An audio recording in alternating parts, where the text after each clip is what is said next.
తాకట్లో ఉన్న మీ బంగారాన్ని విడిపించి ఆ రోజు ఆన్లైన్ రేటుకి కొంటాం. Sharma gold company.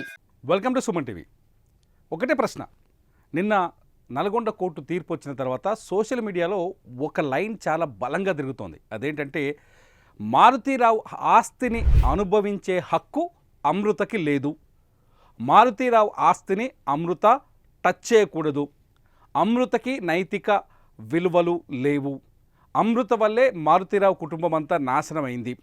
అంతేకాదు కొందరైతే అనలిస్టులు ఇంకా అమృతని లెఫ్ట్ అండ్ రైట్ ఇచ్చేస్తున్నారు. ఇందులో ఎంతవరకు న్యాయం ఉంది? ఈ మాట్లాడడంలో, ఇలా కామెంట్ చేయడంలో ఎంతవరకు న్యాయం ఉంది? ఒకటి నిజం ఇక్కడ ఏంటంటే, అమృత పెళ్ళి ఇష్టం లేక ప్రణయ్ని పెళ్లి చేసుకోవడం, అమృత ప్రణయ్ని పెళ్లి చేసుకోవడం ఇష్టం లేదు మారుతీరావుకి. అంతేగాని కూతురంటే ఇష్టం లేక కాదు. ఈ పాయింట్ని చాలామంది మర్చిపోతున్నారు. చాలా స్పష్టంగా ఇక్కడ మనం అర్థం చేసుకోవాల్సిన అంశం ఏంటంటే, అమృత అంటే మారుతీరావుకి ఇష్టం కాబట్టే అమృత కోసం ఎక్కడికైనా వెళ్ళాలని నిర్ణయించుకున్నాడు మారుతీరావు. అందుకనే 2018 సెప్టెంబర్ 14వ తేదీన వీళ్ళ పెళ్ళి 2018 జనవరిలో జరిగింది. సెప్టెంబర్ 14వ తేదీన ₹1 కోటి సుపారీ ఇచ్చి సుభాష్ శర్మ అనే ఒక కిల్లర్ని తీసుకొచ్చి హత్య చేయించాడు. ఇది కూతురు మీద కోపంతో కాదు, తన కూతురిని ఇంకొక వ్యక్తి ట్రాప్ చేసి లేకపోతే దారి మళ్లించి పెళ్లి చేసుకున్నాడనే ఒక భ్రమలో ఇదంతా చేశాడనేది అందరికీ అర్థమవుతుంది. నిన్న అప్పటి ఎస్పీ, ప్రస్తుత హైడ్రా కమిషనర్ రంగనాథ్ గారు కూడా చాలా స్పష్టంగా చెప్పారు, కూతురు మీద మారుతీరావుకి ఎనలేని ప్రేమ ఉంది. అంతకుముందు వీళ్ళు పెళ్లి చేసుకుని పోలీసులను ఆశ్రయించినప్పుడు మారుతీరావుకి కౌన్సిలింగ్ ఇస్తే, లేదు సార్ వదిలేసాం, ఇబ్బంది లేదు అని మారుతీరావు హామీ ఇచ్చాడు. తర్వాత తెలియకుండా ఈ కుట్ర జరిగింది, ఆ కుట్రలో భాగంగా ప్రణయ్ని చంపేశాడు అని చెప్పేసి. కానీ ఈ ఇంత చేసింది మారుతీరావు ఎందుకంటే మారుతీరావుకి అమృత ఒకే ఒక్క కూతురు, లేక కలిగిన సంతానం. ఈ విషయం అందరికీ తెలుసు, ఈ వీడియో చూసిన వాళ్ళందరికీ తెలుసు, అమృత సబ్జెక్ట్ని ఫాలో చేసిన వాళ్ళందరికీ తెలుసు.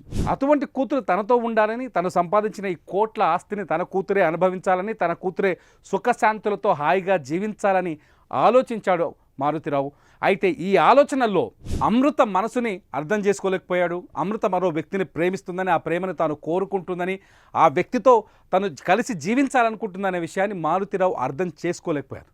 అమృత పైన ప్రేమ లేక కాదు, అమృత అంటే మారుతీరావుకి ఇష్టం లేక కాదు, మారుతీరావు అంటే అమృతకి ఇష్టం లేక కాదు.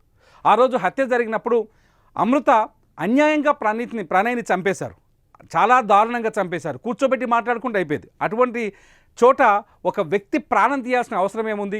ప్రణయ్కి పడిన శిక్ష మా వాళ్ళకు కూడా పడాలి, ఆ హంతకులకు కూడా పడాలని కోరుకుంది. అదే జరిగింది ఇవాళ.